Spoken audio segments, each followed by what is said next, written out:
What is up, everybody? My name is Reggie, and today we are going to do a recap of my experience at Dice Tower West 2024 in Viva Las Vegas. But before that, we have cause for celebration because since my last video, we have eclipsed 1 year of the channel. It's really exciting. I've had a great time, and I really want to say thank you to everyone who has watched, liked, subscribed, shared it with folks, people I know IRL, people I've only met through the internet and Instagram and all that. I really, really appreciate you. It's been a great creative outlet and awesome to just meet and interact and communicate with folks who love this great hobby of gaming and helping bring more and more folks into the hobby. I really, really appreciated that. To say thank you, I'm not doing one, but 2 giveaways. So I'm going to give you the details of how to enter that giveaway toward the end of the video. So stick with me. I'm going to talk about just 5 highlight games that I really enjoyed from this con and just some of the experiences I had. So first and foremost, I want to start with what I added to my collection. I am trying to do a no buy year, said no board gamer ever, but it's kind of turned into a minimal buy year, so I kept it really light. Here are the couple things that I did purchase. First up is this giant goodie bag. You might see it in frame a little. It is from All Play. It is a proper board game bag. It is amazing. It honestly, not sponsored by the way, would love to be though. It is this amazing, it fits, 7 of these size, they say Ticket to Ride size boxes. So they say it fits 7 Ticket to Ride size boxes, and I really think that's true. My zipper's a little messed up, All Play. I don't know why, but still it's fine. And genuinely, the quality of the bag is the highest I've ever seen. So really excited about having this new transportation for my board game collection that just keeps growing and growing and growing. The only board game I purchased, if you were following me on Instagram, you might have seen me post this, a nice little purchase at the flea market. An amazing little thing that they do here, but this is called Songbirds. It's in Japanese here, but it's got American rules, so that adds up to 9. Tally it 9 on the board game count. The collection grows, people. So really excited. It is way too cute. I mean, seriously, look at this. The art on this, but apparently it's like kind of a cutthroat majority influence, area majority, hand management card game. So excited to learn that. Got it for a nice little $12 deal. Thank you. For whoever was selling that at the con. Love that. Only game I actually purchased, genuinely, so that was cool. But I did also get a couple promos. I got one for Next Station London that's in the box. I got Tom Vassal as a dragon here. I got some of the dragons for Flamecraft, and I got an Everdell promo card as well. I really like to have my promo cards, and I like my copy of a board game to be unique in some way, whether that's upgrades or promos or specific expansions that I like. I think that's a really cool thing about our hobby is that you can kind of specialize and bling out your copies of games. I don't know if the other big cons, Gen Con, Origins, PAX U, I would love to go to some of these in the future. But they just tend to be far away from me and quite expensive to get to and weird times of year. So Dice Tower West is the one I will consistently be going to. I'll definitely be going again next year. I heard it's going to be at a different location, a better location in Las Vegas. So excited about that, but I'll definitely be there again in 2025.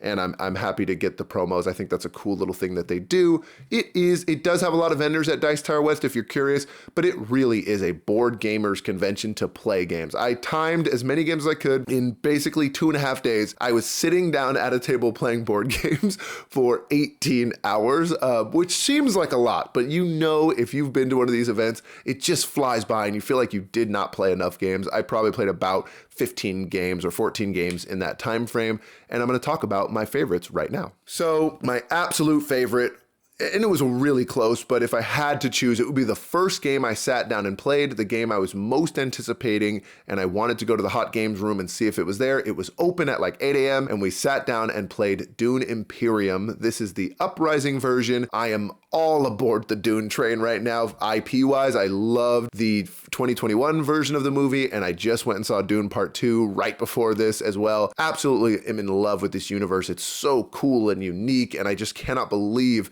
I I never read the books or watched the 1984 version, and so now I love it. So that did add and color my experience. Dune Imperium is a deck builder that has some worker placement, and you're really competing and racing for 10 points. What I really enjoyed about this, and the Uprising version didn't really change too much. My buddy, Papa Phil, who you all know and love, of course, he has played and owns the original and said it really didn't change that much, but I like some of the things he mentioned that were like a little more streamlined, a little more options. There's some new cards in the deck. There's a 6-player mode. We played 4-player, and like I said, it was about 3 hours and 15 minutes with the teach. So what's happening though in Dune Imperium is you are taking your cards that you start with a basic deck. You are using 2 of them to help you do worker placement. So the cards have these little symbols on them, and you can only go to places that match the symbol on the card with the worker location, which I personally have never seen, and I love that. I thought that was a really unique mechanic. There are also these special spaces on the that are all like influence tracks with certain factions like the Fremen and the Bene Gesserit. So that was really cool to see. And then after you've placed your 2 workers, you can gain a 3rd one. Obviously, every worker placement can have some sort of thing like that. But what I really like is after you've placed all your workers, the rest of the cards in your hand that you drew, you reveal them in a reveal turn. And what happens is the cards on the bottom half of the card have benefits that you get for revealing. They have a resource. It's basically money for you to buy cards. It wasn't called money. It's called persuasion, which I was like, that's just stupid, but whatever. There's a lot of resources in the game: water, Solari, spice, and persuasion. But you use those cards to either purchase new cards to add to your deck. They go to your discard, or they might have little daggers on them that are combat points that can help influence the battle. So at the end of every round, there's a conflict, and you put your little cubes in this big thing. You can also summon a sandworm. I summoned the sandworm like 3 times. I kept doing it. I mean, shout out to Shai Halud, am I right? But genuinely, I couldn't get enough of summoning the sandworms, and it really was not a great strategy. I did not win. There's a lot of cool ways to be sneaky and place these spies down in the Uprising version. That was really cool as well.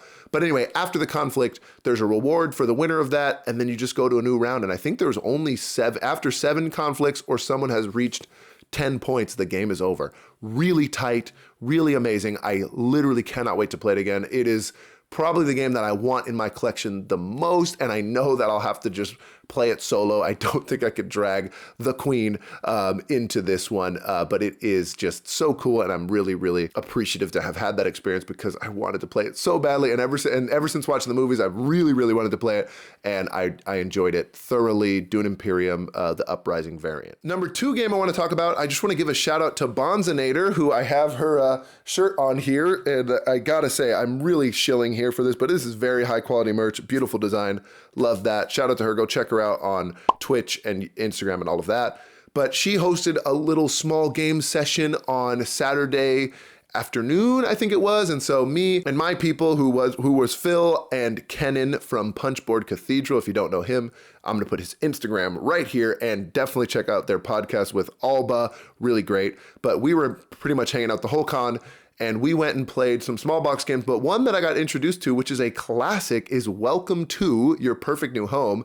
And this is a flip and write where you're building the estates. It's basically Palm Springs. You're just making a nice little neighborhood in Palm Springs.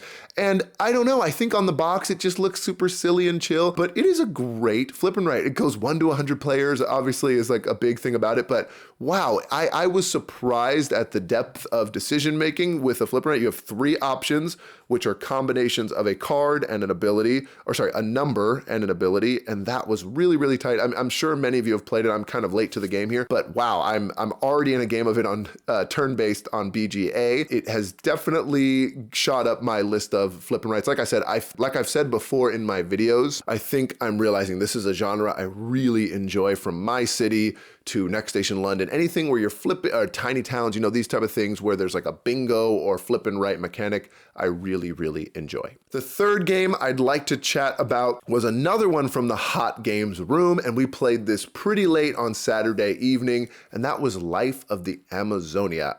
Shout out to Blackboard Gaming. They are the first channel that I heard about this on. I was like, it's kind of been a sleeper game under the radar. It was in the Hot Games room, it was available, and so I sat down and played it. Now, I'm gonna compare it to 2 games that I've played. Some people may have not, but it really could not escape these 2 comparisons because it is a bag builder that has tile placement and animal placement as well. And so it is basically Quacks of Quedlinburg meets Cascadia. And so the Cascadia is really, really obvious because there's a little starter tile that are, you know, it was marshes, rivers, and forests, and you can add more tiles to them, and it does benefit you to keep those terrains together, but you don't have to put them together. And then you're placing little animal meeples and trees and lily pads onto those tiles. But in order to buy those tiles and do everything in the game, you are bag building. So you start with a starter 10 of the resources. It's like fruit, water, coins, and that was it, yeah, and leaves. And you use those to buy more tokens and purchase the tiles and get trees and do everything. Really, really nice, fun game. The eight animals that are in the middle on the table, there's like the tree frogs, where you want to put them next to lily pads. The woodpeckers want to be next to trees. The jaguar wants to be around a bunch of different animals. The caiman wants to be in the water with a bunch of lily pads. Really, really cool to see how those different scoring worked. But especially the biggest cascaded comparison for me is that each animal had an A side of their scoring objective, a B side of that card, a C side, and a D side. So you have 8 different animals with 4 different scoring objective tiles, A, B, C, and D. That you have like basically infinite replayability and variety in playing this game every time. And there's a starter animal that gives you like a little bonus power, which is really great. I was a bird character, so I already fell in love with it. I also really want to shout out just the little pieces and components that came with it. There's a little waterfall of life that is what it's called. And those are the 3 tracks for getting new tiles, getting trees, and getting lily pads. There's also end game scoring there. And then there's this nice little cardboard boat, which is really, a lot of times when little mechanics are components are in there and they seem unnecessary. But this one, it's really great. During your turn, any token that you're spending, you throw into the boat to sell it down the river. And so you know what you have left to use. It was really, really great. Another game that I think I'm gonna have to add to my collection. I loved it so much. Nature theme for me has not gotten old. It is my favorite theming. I could see how people are getting a little tired of the nature games. There's a lot of them being churned out. But this one was an absolute hit for me. Love Life of the Amazonia. 4th game I wanna highlight is one that I brought with me and had in my bag. I mentioned this in a previous video, and this is from Oink Games. This is Whale to Look. I was really eager to just bring it because I wanted to play it with some gamers and play it at like 3, 4, 5 player count, and I got to do that multiple times. It was the game I most played at the con, and I really enjoyed it. It is really, I feel like it's deduction. The BGG says it's just betting and bluffing, but the bluffing comes in that you are a tourist company trying to get your little amazing little boat and tourist on there. The components in this game, the components that they fit in a little box. Oink Games, man, I just can't get over how well they do it. These little boats, you're trying to get them to all these different locations and trying to predict where the predict where the whales are going to show up by peeking at these fish cards. So you look at them face down and see one card, and the 4 cards surrounding a location dictate how many fish are going to be there, and they kind of overlap in the middle. So the whale appears where the most fish are, and the orca appears at the location where the least amount of fish are. And you get points if you show up at either location, but there are 4 that the whales don't show up at. And so you're kind of using your 5 little peeks at cards, the investigation markers, and there's a radar thing where you can flip 1 card face up throughout the round.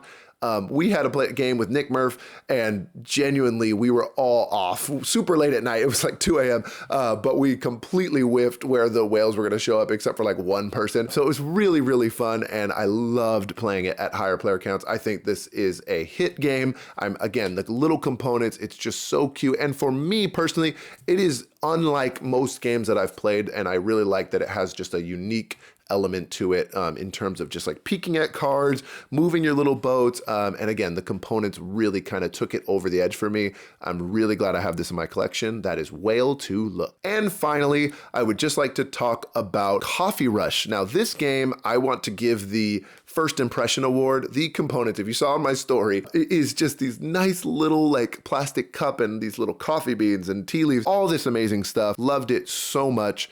And I think the big thing about it is that it feels like a real-time game without being a real-time game. You definitely just have your time. It's like Overcooked meets a coffee-themed board game, but instead of, everybody doing things simultaneously, when the barista to your right completes an order, that puts new coffee cups or new drink orders in your queue at number 1. And then at the end of your turn, all of your queue cards that are unfinished slide down. So 1 goes to 2, 2 to 3, 3 to 4, and 4 goes to the penalty spot where you lose VP. VP being little likes, like little Yelp thumbs up when you do complete orders. There's also like special powers that you can unlock by basically discarding 3 of your completed orders, which is really unique. And you just gather resources on this nice little central grid. It's very straightforward. I think for a gamer's gamer, it's not like the best game that I don't see myself playing this 20, 30 times and really like being like, wow, what a deep strategic game. But in terms of when I put this on my story, so many people who don't even like board games were like, what is this game? That is what I'm looking for in my collection. I want to have the Dune Imperiums, but I also want to have a game that is just so inviting that when I sit down, I'm going to have a good time, but also people who've never played a board game since Clue or Monopoly or Catan more recently are going to have a great time. And that is why I was super excited about Coffee Rush. So I want to give it the like non-gamer gateway game award, which is what I'm all about, bringing people into this hobby. So Coffee Rush will probably also be added to my collection. I played a lot more. I'll put some pictures up. I put the reel up of all the different games I played. I might talk about them in a future video, but let's move on to the details of the giveaway. Really quick, I just want to say thank you and shout out to all the people I played with. Like I said, Kenan from Punchboard Cathedral, Nick Murphy, my boy Phil, Terrace Tabletop, check her out on Instagram. The Thinker Themer crew, I have my badge here, and I earned a nice little DTW Outback Thinker Themer 2024. All the great people, Don, Darlene, you know who you are over there, who hang out in the Outback. So really appreciate all of you again, Bonzinator, really cool little session. Panda, Amanda Panda, Ruel Gaviola, I saw Crystal from Board Game Blitz. It was really cool to just spend time with all of you folks, and I'll see you all again next year. Okay, so the giveaway, it's going to be for US and Canada only. I promise if I get bigger, we hit 5,000 subscribers or something, I will do a global giveaway, but I'm gonna keep it small potatoes for now. There are 2 items here.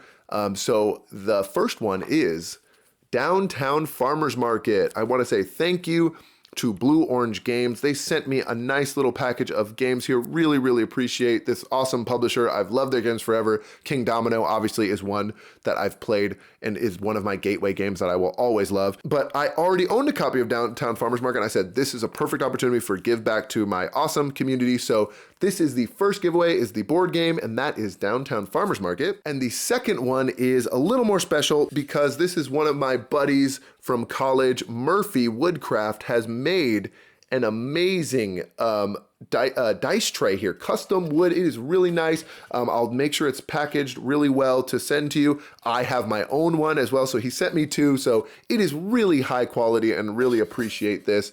And I just want you guys to all check out his Instagram and channel. I'm gonna put it up right here. Check that out, and then I will give away this one tray right here in my hand. So it's really exciting. So to enter the giveaway for these 2 beautiful products, you can comment below the word carrots. Just make sure you have liked and subscribed the video. I can subscribe to the video. I will just filter through subscribers who put the word carrot in the video, and I will announce them in my roundup video that will be coming on April 1st. So you got the rest of the month or so. I will do a roundup video of the first quarter of the year, January, February, and March, on April 1st. And if you have written carrots by then, you will be entered, and I will announce it in that video. Thank you so much for your time. If you have stuck around this long, I have some channel updates and some questions for you. If not, you can just leave a like and head on out. If you're just a new subscriber or new viewer here for just the giveaway, I appreciate you as well. But the people who've stuck around are people who want to give me some input. I have a couple things that I am considering for the channel, and I really would love to hear your thoughts in the comments below. So number 1 is a Discord that is the easiest one for me to do. My little sister made me this really cool logo, and I've already got it like set up, but I don't know, are people looking for more Discord servers? I'm in like 3 dozen already. I would prefer to use it mostly for getting BGA games in or just discussing games and just talking and making a community, obviously, but I know people have a lot out there. Am I too late in the game? Would you join one? And if so, I'll just make it and announce it. That'll be the easiest one for me. Just basically, I'm looking for a couple people to say, yes, Discord server, and I will make one. The second one is merch. I mean, I got really inspired by Bonsai's shirt here, Bonsinators. It's so cool. Maybe some logos. I want to do the new logo. I want to do a really minimal one that says analog AF, but are there some other like catchphrases or things you've noticed or things that you'd think would be funny or cute board gamer wise? I kind of want to have a couple designs for sure, you know, mugs, mouse pads, that type of stuff. So let me know if 1, you'd be interested in that, and maybe 2, what kind of logos you might want on there. Finally, and this is the most important one because I think a few people over the year, even early on in just my Instagram days, I've always asked about memberships, and you know, I'm not monetized yet to get YouTube memberships, but a lot of people use Buy Me a Coffee or Ko-Fi or Coffee, whatever, the one spelled with a K, or Patreon. Patreon's the one I know the most about. I've heard about it before, and I just really would love to hear your thoughts, whether you create content or you are a consumer. If you are paying $1 a month, $2 a month, $5 a month, would you actually do that for a smaller YouTuber? Is that something you're interested in? And especially, what kind of content would you like to see? I would love to make some of those videos where I know it's a great idea, I would enjoy making it, but the algorithm won't love it, but I'd like to give it to people who are really dedicated and into the hobby like me and are willing to be members, as well as I would really like to use membership for motivation and inspiration for my videos. So I have so many ideas. It's like this Google document is getting huge, and I would love to use membership for those patrons to say, hey, this is the video I want you to make next. So that's my thought. 1, 2, and 3, really: Discord, merch, membership. Let me know what you think about that. In the future, going forward, pretty much starting now, I am planning on releasing 2 videos a month consistently, maybe more if I get free time, but committing to 2 videos. One will be a recommendation video. You can see my like top 10 for fans of Magic the Gathering, something in that vein every month, and some sort of roundup where I get to talk a little bit longer and explain the things that I'm excited about or have been playing. So roundup and recommendation, one per video, so you can expect that. And so I would love to have patrons help me pick those things. Okay, thank you. I've been talking forever. I really, really appreciate you all. Thank you for being here, and I will see you in the next one.